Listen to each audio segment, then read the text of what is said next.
We're going to continue with the pulse echo instrumentation, moving on to image processing.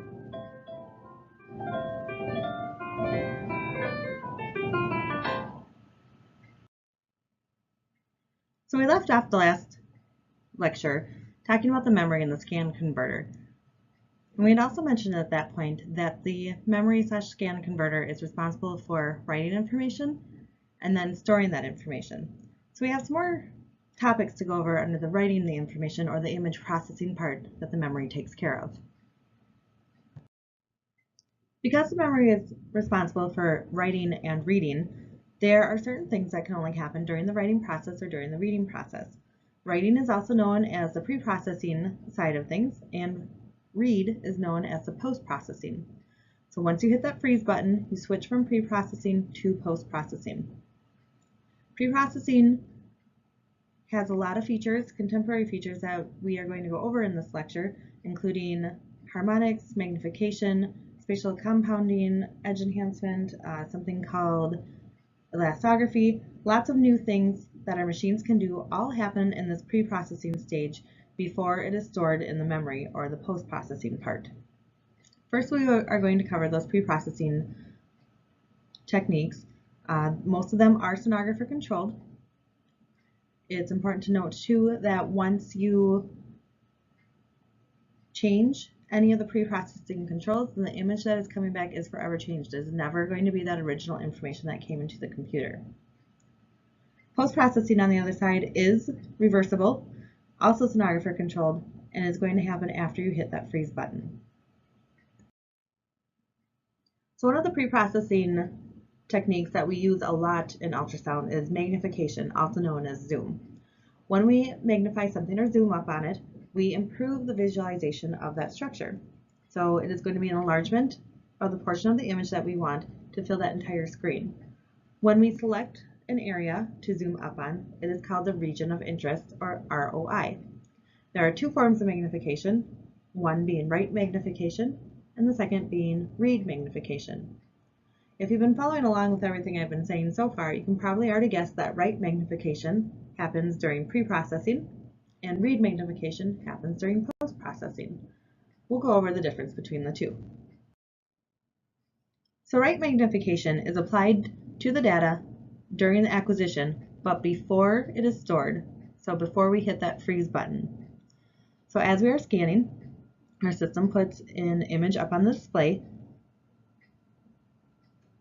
and we can select from the image an area that we are interested in.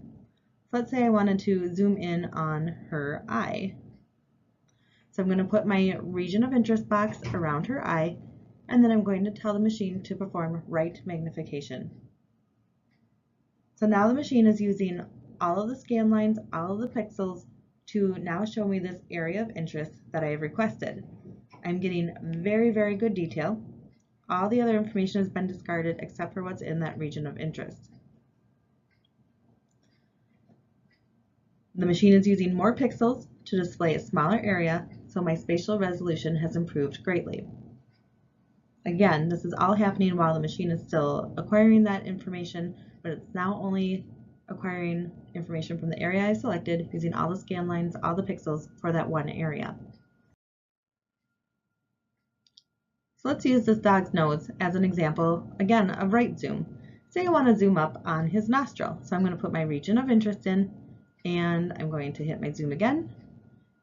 So now the machine has used all the pixels, all the scan lines to just show me this area that I have selected. I'm getting actually very good detail throughout here. I can see all the little bumps. I'm getting much more information than I was getting from the bigger picture out of my zoomed in picture. I can even take it a step further, select a new region of interest, and zoom up even further. We're getting even more detail of that nostril. We can really see the definition throughout the picture. So read magnification comes in then when I am scanning through my picture and I hit freeze. I have to hit freeze to switch into read magnification. And this is now a frozen picture. I may select the region of interest, or I may just zoom in up the whole screen entirely. But now I'm not going to get any more detail out of my picture. All I'm going to do is expand the size of those pixels. Spatial resolution does not change, the pixels just get larger. So let's use the example of the dog's nose again. Got the picture on there. Instead of this being a live picture now, though, I am going to hit freeze. Now I'm on a frozen picture. I am in the read part of the memory. So I'm going to select my region of interest and I'm going to say zoom up on that. So now we've zoomed up on the nose, and as you can see, I'm not getting as much detail. I'm definitely closer and everything looks bigger, but I've lost a lot of my detail. So in this picture, the pixels just got larger. I'm not rescanning this area. I'm not using all those scan lines, all those pixels. I've just made all those pixels larger. Just like we did before, we selected another area to zoom up on even more, and when we did so, we lost even more of our detail. We no longer can differentiate all those little bumps that we saw the first time around because, again, the pixels are just larger. They're not improving our spatial resolution. So I encourage you guys to get on your machines and try using that write magnification and read magnification. I believe it is one of your physics pictures projects. And see what they do to your picture. See what the difference in that spatial resolution is. You need to know the difference between the two and know how they change the picture. So with write magnification, this is pre-processing. It's the process of acquiring new data in our region of interest. We're going to have identical pixel sizes. We're going to use all of the scan lines. We're going to use all the pixels for our zoomed in area. And we're going to get really, really good improved spatial resolution. And back to a couple chapters ago, it actually can improve our temporal resolution. If the ROI is a little bit shallower in depth than the original image, then your temporal resolution can improve. So remember, that was where we zoomed up on the dog nose and we could see tons of detail on that zoomed up nose. Read magnification then uses old data. We hit freeze. Anything we do now is post-processing and considered read magnification. So uses old data, the pixels just get larger. We're not changing our spatial resolution and we're not changing our temporal resolution. Well, it's a frozen image, so of course we can't change that temporal resolution at this point. So remember, with that picture, we just lost a lot of detail. Everything just got bigger, but not necessarily visualized better. So during the image processing part of the scan converter portion, there are lots of things going on as well. It's when we can change all of our TGCs, change our gain, put our color on, and there's a lot of contemporary features that our machines have now that also happen during this image processing writing portion of using the memory. The next few slides will go over those contemporary features. You need to be familiar with the feature, what it's doing, and pick out a couple of the key advantages or how it improves our imaging. So coded excitation is the first one. This is a really sophisticated way of improving image quality, and it actually is going to originate in the pulsar. But what happens is that the FDA established that there's peak intensities that we are able to use and stay within bioeffect concern type imaging. So we know with short pulses, we get superior axial resolution, but the peak intensity is actually really high. So we fix that with having coded excitation. Coded excitation is going to change those pulses into really, really long complex pulses, and they're going to have a different range of frequency within.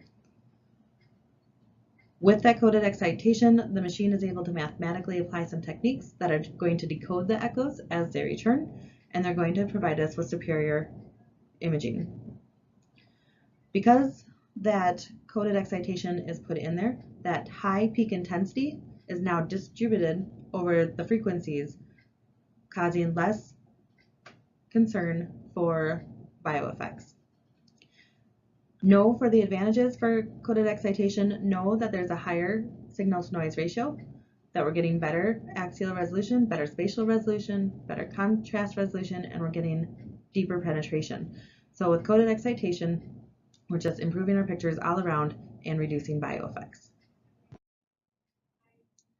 Spatial compounding is another tool that is on the machines that we can turn on and off as stenographers, and it helps us to reduce the speckle and the shadows that we are finding in our images. So it uses sonographic information from many angles to produce one picture. So it's kind of like taking 3 pictures at once and adding them all together. And what it ends up doing is really cleaning up our pictures, making those borders really crisp, and then getting rid of some of those side shadows that might be distracting within our picture. You'll find during abdomen scanning and like thyroid scanning, anything that produces shadows, that spatial compounding can really help to clean up our pictures.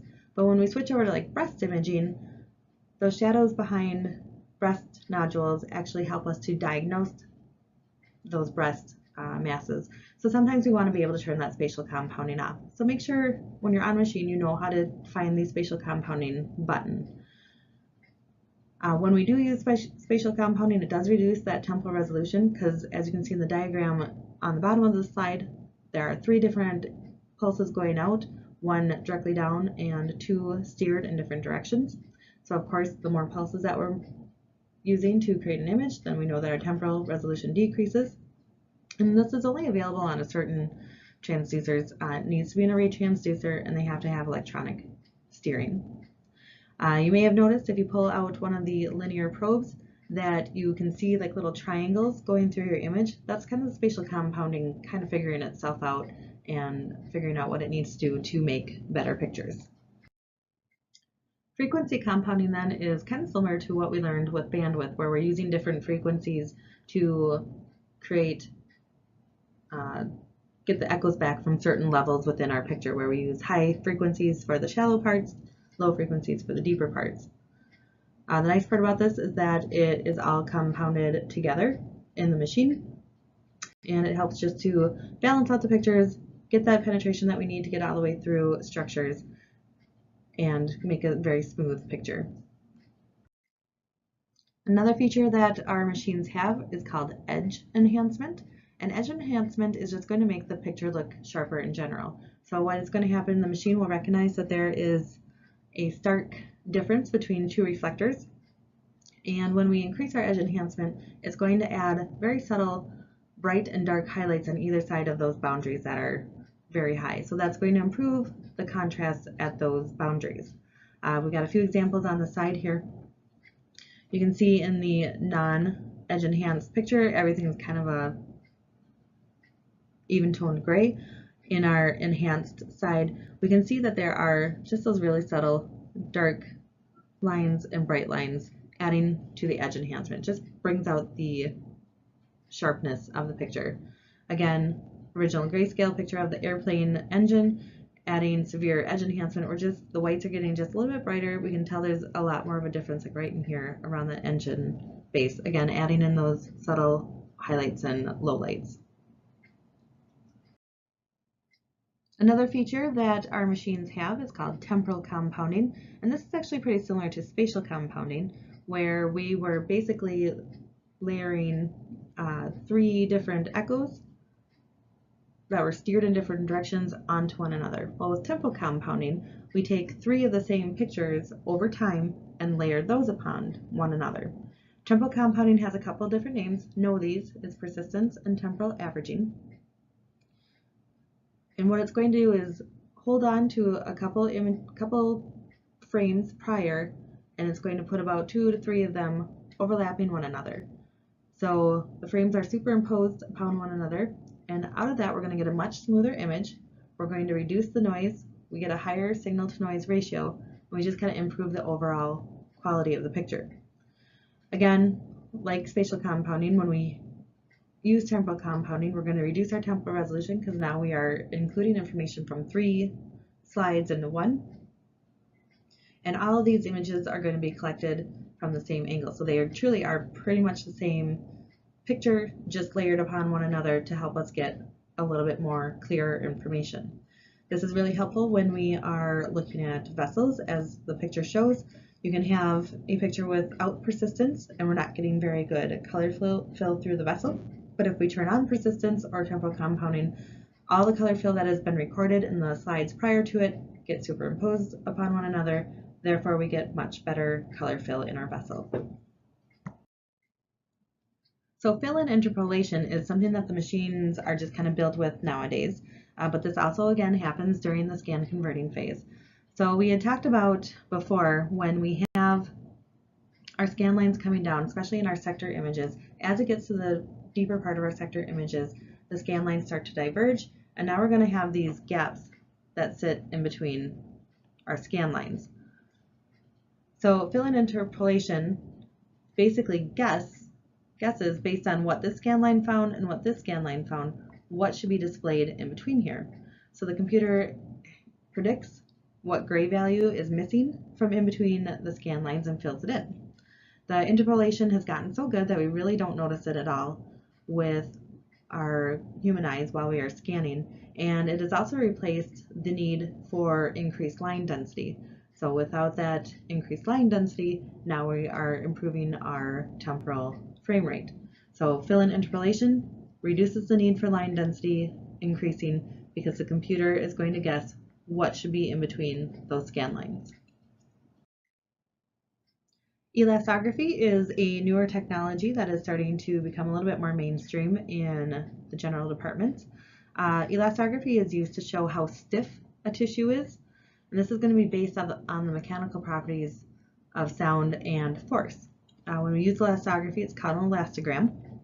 And when elastography first started out, the sonographer would actually have to push onto the tissue. So we use these often for breast tissue or for liver tissue. So the sonographer themselves would actually have to physically use the transducer to push onto the patient's body, and then they would let go, and then the machine would tell how stiff that parenchyma was. And what they found is that since the sonographers had to create the force, they could not repeat the same force accurately, and so there really wasn't a whole lot of use for elastography when it first came out. But now they have figured out how to use the shear force found within a sound wave to mimic that transducer pushing into the skin. And it's repeatable, and they have found new ways to use it, so it's actually very helpful in cancer and liver diagnosis now. So again, we have our example on here. Before, the sonographer would actually physically have to push the transducer into the skin. The machine would kind of figure out how the tissue reacted to that pressure when it was released. If it moved a lot, then it was considered not stiff. If it just moved a little, then we would consider the area very stiff. But nowadays, the elastography uses sound beams, and as the sound travels into that body, it's going to compress some things and it's going to not compress others. And the machine can actually tell if the sound beam altered the shape of tissue as it goes into it. All right, so let's go ahead and see what you've learned. Number 1, a sonographer selects a region of interest and the machine rescans the area using all the scan lines and pixels. What type of zoom did they use? A compound zoom, B, read zoom, C, right zoom, D, post-processing zoom. Number 2, which contemporary function interlaces 3 differently steered sound pulses on one another? Is it A, temporal compounding, B, edge enhancement, C, spatial compounding, D, post-processing zoom? Number 3, elastography tells us what about the tissue? A, stiffness, B, density, C, attenuation, D, speed coefficient.